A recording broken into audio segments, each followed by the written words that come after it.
Hi everybody, welcome to week 2. I'm coming to you today from campus. I'm in my office in Memorial Hall, so it looks a little different in the background. So let's just set up for this week. First, I want to say thank you for your work, especially at our quick pace. I know things are moving quickly, but we have a lot to cover in our 5 weeks together.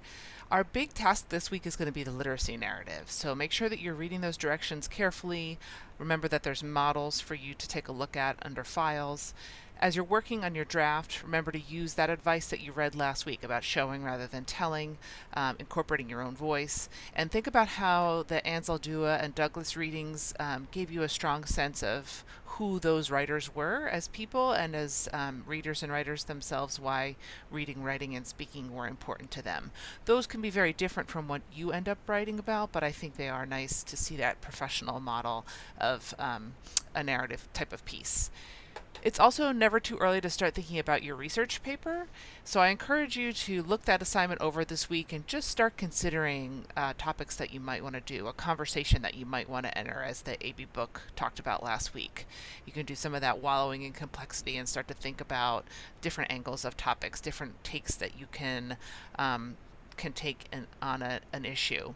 In your introduction, you had to talk about something that you're interested in, that you are passionate about and like to debate, and that might be something that you explore for the research paper, or it might be an important issue in your field, in your major, or in the profession that you plan to enter. Just make sure each day that you're reading the announcement. Obviously, we don't have one on Mondays. You'll have these videos instead, and then the rest of the week there's always an announcement, sort of highlighting the key features of the day and what's coming. So for today, you are reading and posting about peer review, and just a few words about that.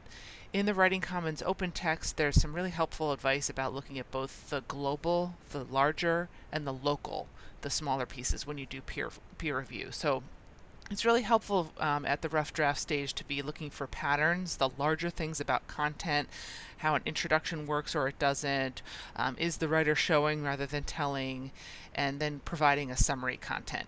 You don't necessarily want to do a lot of that local, really small level suggestions and revision ideas at this point, because at this stage of that narrative, we're really thinking about more of the global concerns.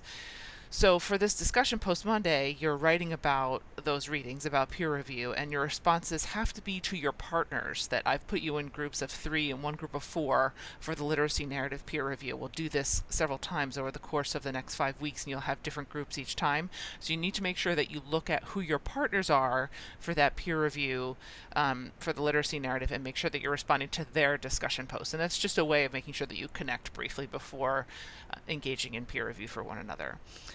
One other thing I want to say about peer review, and it was advice that a professor gave to me that I found really helpful and might resonate with you as well. And he talked about how it can feel difficult to share something, especially like your personal writing that you're doing for this type of assignment, that you're putting it out there for someone to comment on.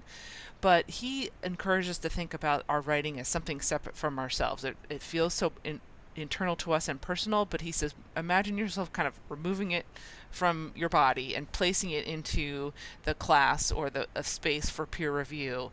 And remember that the goal is that we're trying to make this piece of writing better. It's not to critique you or your experiences or what it is that you are as a person, but to make the piece of writing stronger. So the person's not critiquing you, giving advice about you and your essential being. It's about this thing that you've created, and you can continue to work on that to make it stronger. So maybe that'll help a little bit if you're feeling a little nervous about sharing your writing.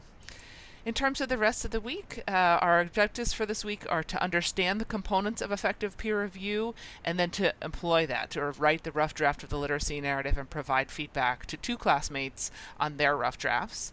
Then you'll get feedback from your classmates and from me, and you'll integrate that feedback to revise that essay and produce a final draft. Towards the end of the week, we're going to be talking about standard English, what that concept is and some of its limitations, but also master some corrections of common writing errors.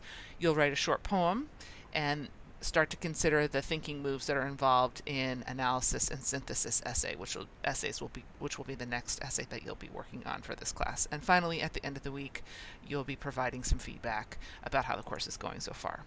So don't be afraid to reach out at any time if you have any questions or concerns, and I look forward to reading your first papers this week. Thanks.